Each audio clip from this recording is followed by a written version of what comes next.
is our first annual literary festival, and we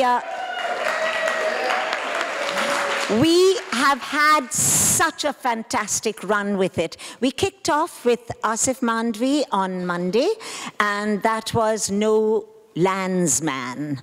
And it was a riot, which you can imagine. Many of you know Asif sitting out there. He's really a riot. And he should be. He said he was. Maybe he's Indian Standard Time. Yeah. So he'll be here.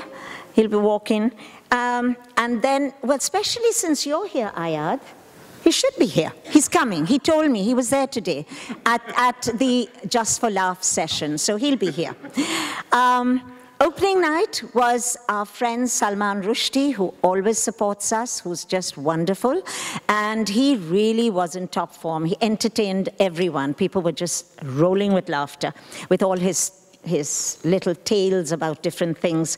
And the sessions have been amazing. We had them at the South Asia Institute, and many of you said to me, Arun, do something in a larger place. Well, we started over there, and we had standing room only, so it's better to be in a place where you have standing room only and everybody loves it and there's high energy. Next year, we'll go to a bigger place.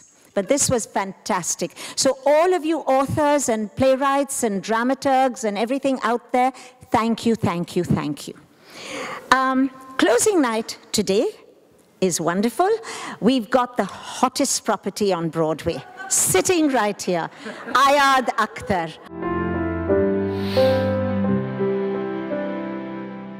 I love reading plays, and I love hearing voices that are so distinct on a page that with different characters that are all flowing from the same author, the way that authors in their imagination can come up with such sort of sharply different voices. And I always wonder with writers where that comes from, if that just purely springs from the imagination, or if you hear any voices in your characters who are from your past or from your life.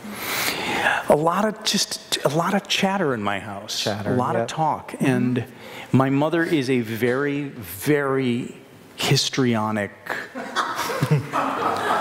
expressive, brilliant litigator.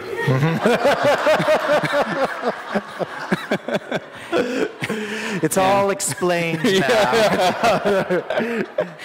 And I think that, you know, it's just being attentive to that. I remember reading that Jacques Barzan quote that conversation is civilization's greatest pleasure and its rarest, its greatest accomplishment and its rarest pleasure.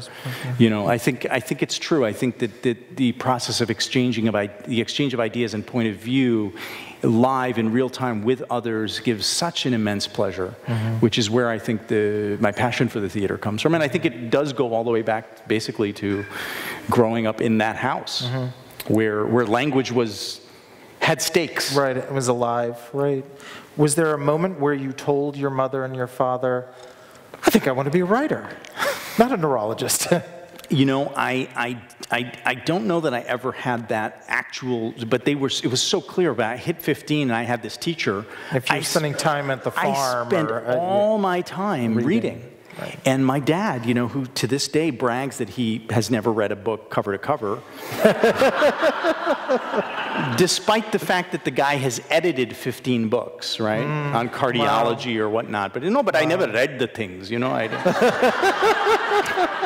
Somebody else is reading that. I'm not going to waste my time.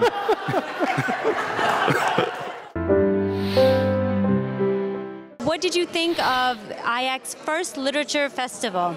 I'm amazed that they could pull this off in 8 weeks' time. It was really extraordinary, and I think there's a number of literary festivals that cater to the Western canon, but there's nothing like this. I mean, I think that this is a first step. Hopefully, with more lead time, more promotional time, we can get more media involved, and I think that it's a good first step in exposing the literary public to what's happening in South Asian literature, which is very exciting, very diverse. There's no one way that we're expressing ourselves, so it's an exciting time to be part of the...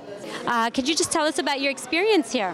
Well, it's been an amazing festival. I think this is really the kind of thing we need here in New York, is it just sort of immersing ourselves in the world of ideas and in South Asian ideas, but how that's sort of, those ideas are kind of coming into contact with the Western world through books and through plays and through novels and all kinds of things. So it's been a really great experience. So what did you think was the highlight of the festival? Well, this discussion we just had right now with IAAC, whose play I saw a few weeks ago. It's an excellent, compelling, very provocative play. It's really important, of course, to have people like Ayad, playwrights who are South Asian, who are Muslim, Pakistani origin, who are putting these ideas out in front of an American audience, getting people really talking about Islam and about Muslims in America, and it's very compelling, and I think these are ideas that IAAC is really good at channeling.